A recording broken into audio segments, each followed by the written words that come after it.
All right, I'm Chris Avina with American Outdoor News, and today we have somebody who's had a celebrated career in the professional shooting sports. She's held uh, both national and world titles multiple times. Please welcome Miss Julie Golob. Julie, thank you so much for coming on. Oh, thanks for having me, Chris. You were always so accommodating, I got to say. I try. Now, you started shooting at a very young age, which is, well, for me in New York is a little uncommon. But how did you get started? So I'm a daddy's girl. So I grew up hunting and fishing and hanging out with him on the range as a young girl. And it's something that I fell in love with. I fell in love with the people of the shooting sports. They became an extended family for me. And so it wasn't long before I decided that, all of these people are having so much fun and they're so supportive and amazing that I need to do this too.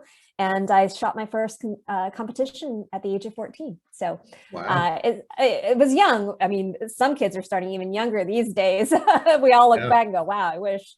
Yeah, it was an amazing experience just sharing that at a time, when 14-year-old girls are thinking about being rebellious and everything else. My best friend was my dad, and we had just a great relationship. That's great. Family is so important, especially today. You It don't is. have the family unity like we had when I was growing up, when you were growing up, is a little different. Yeah, definitely. But so you started when you were 14. Yes. When did you get your first sponsorship? Oh gosh. Well, it's kind of funny actually. I started to turn some heads in competition because one, there weren't very many girls shooting, on the range, and Yep. two, I was getting pretty good. And so my first sponsor was actually Smith and Wesson, and it's funny because how everything comes full circle. They're, who I represent now. And they sent me a beautiful 4006 that I started competing with, Wow. and had a lot of fun with it. And yeah, so it's neat to see that there's so many great companies in the industry, but Smith has been a big supporter of sponsored shooters and shooting sports and youth shooting. And it's very cool. So from there, you got recruited into the Army. How did that happen? That's, you know, that's not a very common way to get approached by the Army. How did No. it come about? Sure. Well, I was competing a lot. My dad and I would travel all over and all over the Northeast. I'm a fellow New Yorker, so Yep. I saved up my money to go to the nationals, earned a slot there based on my performance at these competitions in my local club. And I had some friends. Mom and dad said, you can go. I went and shot my first nationals, and it was there that the Army team was shooting. It happened to be the first year that the Army won the USPSA Nationals too. So they were looking to grow their program quite a bit, and I caught the attention of the coach, and he said, hey, how would you feel about joining the Army and shooting for us? And honestly, that was just a dream come true because, at that point I was 16, 17 years old, figuring out college life, where would I go? But I had this dream of being a national champion. And the only way that was going to be possible was something like joining the military and shooting for the Army Marksmanship Unit. So I came home from the nationals and said, guess what, Mom, Dad, I'm joining the Army. I'm sure they were thrilled. They were You're not going to any more competitions. Right. But it did work out. It was obviously when I gave them a little bit more of the details, then they were excited. Well, yeah, I'm sure you don't get any better training than being in the military. It was a neat experience. The number of rounds sent downrange, I shot over 100,000 rounds in 1 year. Wow. So, that kind of foundation is incredible. I rely on it even still today. I don't shoot that much. I don't think anybody's really shooting that much nowadays. Yeah. But Can't get the ammo. Exactly. But it was a really great experience, especially 18 to 25 years old. Being able to learn a lot about life, leadership, and goal setting, and doing it while you're wearing black and gold. Yeah, that's amazing. Now, you came out of the military. How do you start a career as a professional shooter? It's it's not something that somebody aspires for growing up, saying, I want to be a professional three-gun shooter or a competition shooter, and actually make A living. a very good living doing it. Yeah. Yeah, no, it's something I always wanted, but getting out of the army, truthfully, I was a little burned out. Mhm. That much shooting, that much pressure, there's constant pressure to always perform well. And I kind of lost sight of the fun of it all, the reason why I enjoyed shooting so much. And so I had no intention of going pro. Yeah. I was going to become a school teacher and do that. And Hmm. I decided after I got out, I went to a local club match and I fell in love with the sport all over again. And I said, I got it. I got to get back. I love this too much not to have it be a part of my life. And at that time, Glock was looking for somebody to work in their GSSF program. So I took a position with them. And it wasn't long before Smith & Wesson said, we remember you. Come on We back. want you back. Exactly. And you've been with Smith& and Wesson ever since. I have, yeah. Wow. Well, you know what? It's hard to find people who are so dedicated, not only to the craft, but promoting the sport like you do. And that just comes uh, from the passion and the love of being involved in what you do. But I think we have an amazing industry. We really do. We really do. I mean, the support that the industry gives to junior competitors, clubs, shooting sports, shooting programs, Yeah. hunting, all of that. I mean, you look at, I compare it to like rodeo. There's like this tight knit group of sponsors that support rodeo and rodeo sports and cowboy lifestyle, right? Well, with the firearms industry, I think it's even bigger. They support not only the competition aspect and shooting, but like a lifestyle choice that people can be responsible and really take their life seriously and want to be willing to protect it in others. So it's a really cool thing. It is. It really is. Now, you have so many medals: gold, silver, bronze. I mean, you've really had a celebrated career. What's next for you? Oh, there's still a few matches that I want to do well. A few perfect scores that I want to achieve. I'm focusing a lot on action pistol, which is Bianchi Cup. So that's a big focus for me because it's one of the things I haven't checked off the list yet.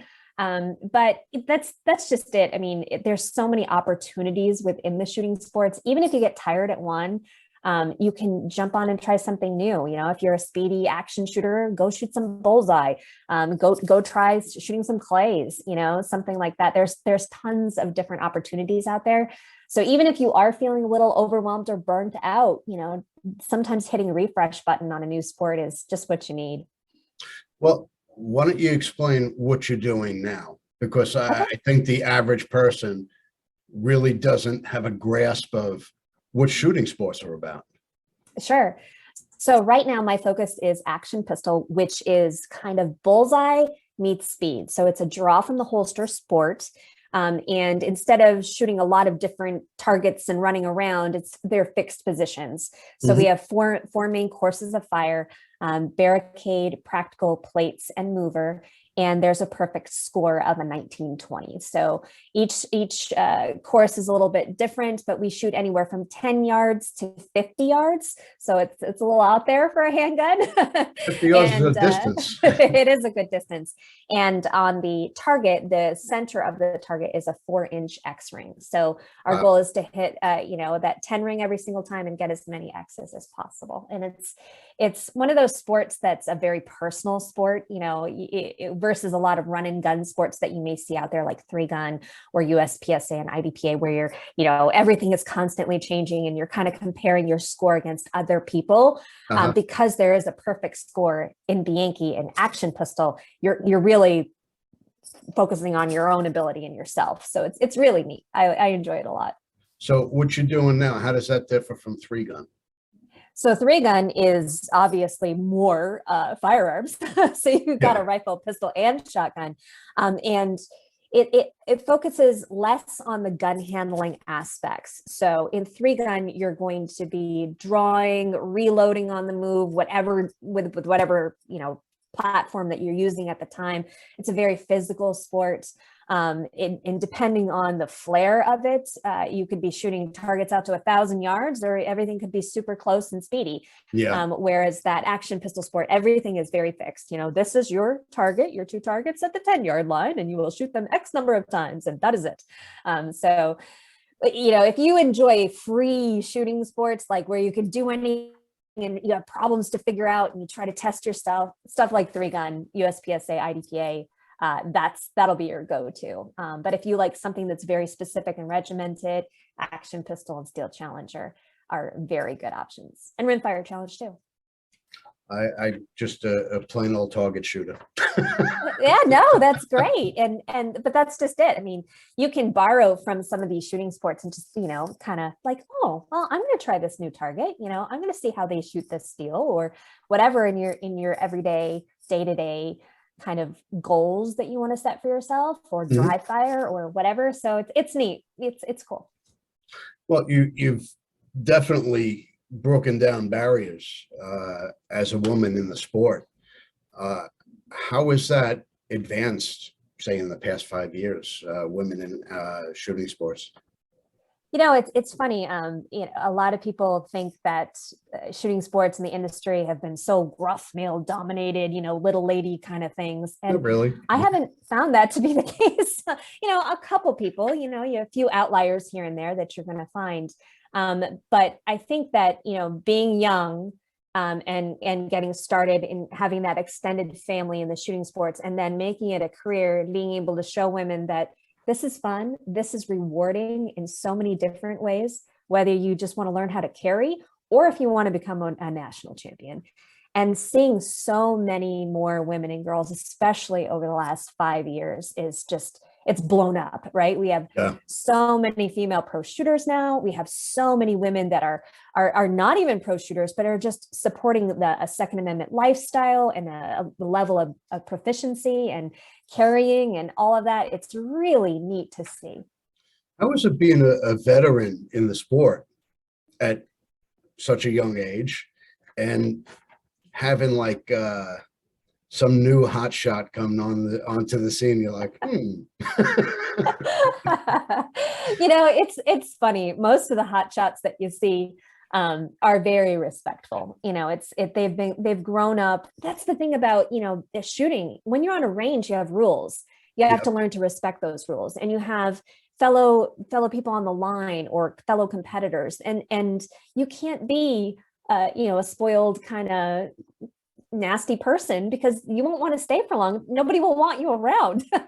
So True. it's really a neat thing, because even the kids that are pushing the envelope, they have aspirations to do what you do, and so they're very respectful, and they're little sponges, which is, it's great. That's how we keep building this legacy. Well, you've certainly earned that, the respect of your peers. You were the first and only woman to win national championships in 5 different divisions.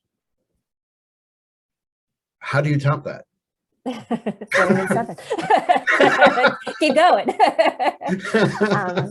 And that's just it. I mean, there's so much that we can do, and it's great to be the first at something, but shooting is personal, and when you treat it that way, it can be extremely rewarding. Well, due to the current climate out there today, what's going on in Ukraine, you see them basically handing out guns to people on the street. We need you to fight. Here's a gun. How do you see like the antis shifting, supporting that, but yet they don't support it here? It's often goes hand in hand. When you're so vehemently anti-gun, you're usually a hypocrite. So it's frustrating, but it's nothing we haven't seen before. I'm so glad that people in Ukraine and people here in the United States are taking their own safety, their own defense in their own hands, and they're learning and they're doing what they need to do. And thanks to the internet, and thanks to people having podcasts and people training on the internet and people sharing things through social media, we have an accepted community, where it used to be when I started, we didn't talk about shooting sports beyond the range, because it was New York, it was during the assault weapons ban, it was like Fight Club. You Really just don't was. share it. Yeah. Whereas now people are like, you know what? No, this is my lifestyle. I'm proud of who I am, and I'm proud of what I believe in. And so those kind of situations, I think, are helping. And and that's what changes hearts and minds in the end, when people really put themselves in other shoes. So we'll just have to see how it goes.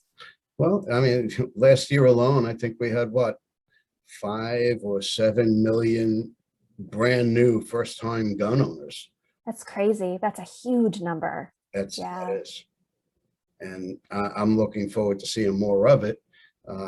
I know people firsthand that never handled the firearm in their life, and they saw what was going on in our country, riots and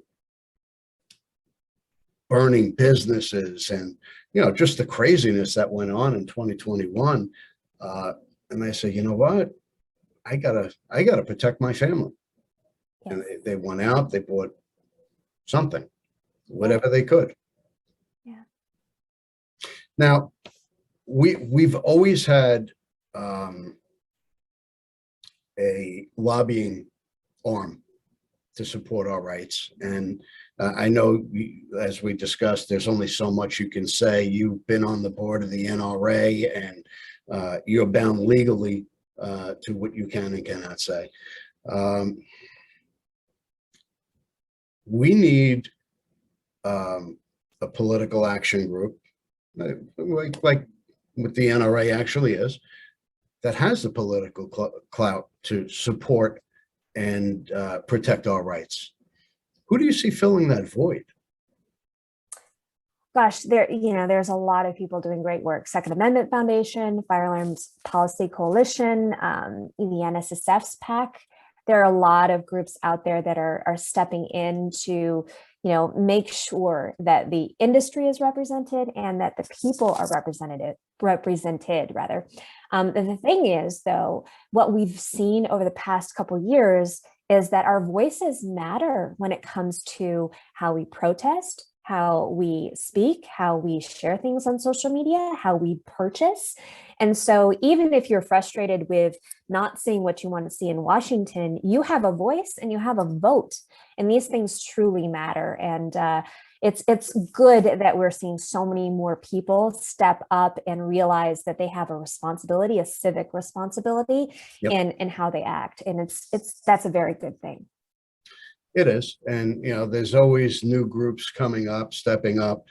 But do they have the political contacts that we need? Time will tell, I guess. At least we have, the voices out there, and that's the first step. That's the beginning. And, we need to rally behind those voices, and we also need to use our own. So it's a very, very important time. Well, there's always, the soft-spoken approach, like Uncle Ted. He's, It works for some. It may not be your style, but that's okay. It's okay. Everybody has their own way of communicating and reaching out and connecting with people. And we need to remember that this is what binds us together. Now, do you see New York, well, in New York, being a former New Yorker, I know you're not here anymore, right? You're one of the smart ones. They actually had made it to the Supreme Court, trying to overturn some of the gun laws. which was a big step for us. Huge. Do you ever see the SAFE Act being overturned? I would love for it to be overturned. I mean, you drive through all of New York, except for in a few select places, a few select cities, and you see people with signs on their yards to get rid of the SAFE Act. It's affecting people that truly need to be able to protect themselves and their families. And so I don't know, there would have to be a major political change and climate in New York for that to go away. And I think there's so much corruption within the politics of New York that would be very, very difficult. And it breaks my heart, because I still have family there. I still have friends there, and they're fighting the good fight. It's like when everybody talks about, oh, well, just leave New York, or, oh, just leave California, or, oh, just leave Maryland and New Jersey. It's not that easy for some. And I applaud those who are really, sticking to their guns, right? They're it's a figure of speech, but they're fighting the good fight. And I think that is so very important. I couldn't agree more. And, I look forward to what's to come. I follow a lot of different people involved in the industry. It's always good to hear a different opinion, a different approach.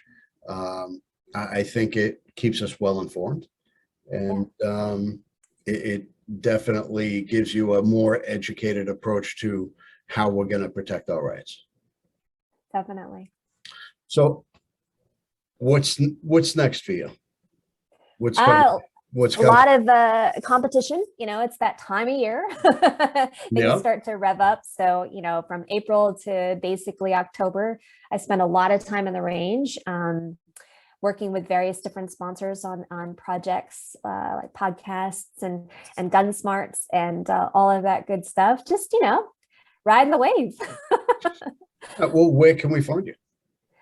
Best place to find what I'm up to is my website, juliegolob.com, JULIEGOLOB. You can find my links to social media there, my blog, videos, all that good stuff. All right.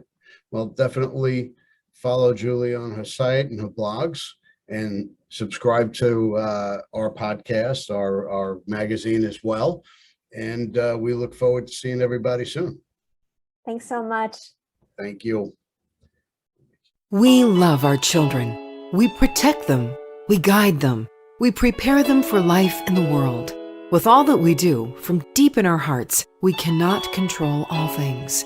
Life-threatening illnesses and disabilities affect far too many of our children each year. While we cannot change the circumstance, we can make dreams come true. Dreams to provide hope, to provide spiritual healing and strength, to provide moments of happiness and relief in the hardest of times. We can give a glimmer of light and hope in a time of darkness and despair. Join huntofalifetime.org to help make dreams come true, to provide hope for children with life-threatening illnesses and disabilities. Hunt of a Lifetime is a nonprofit organization fulfilling dreams for hunting and fishing trips to youth 21 and under with life-threatening illnesses and disabilities. Visit huntofalifetime.org to learn how you can make a difference.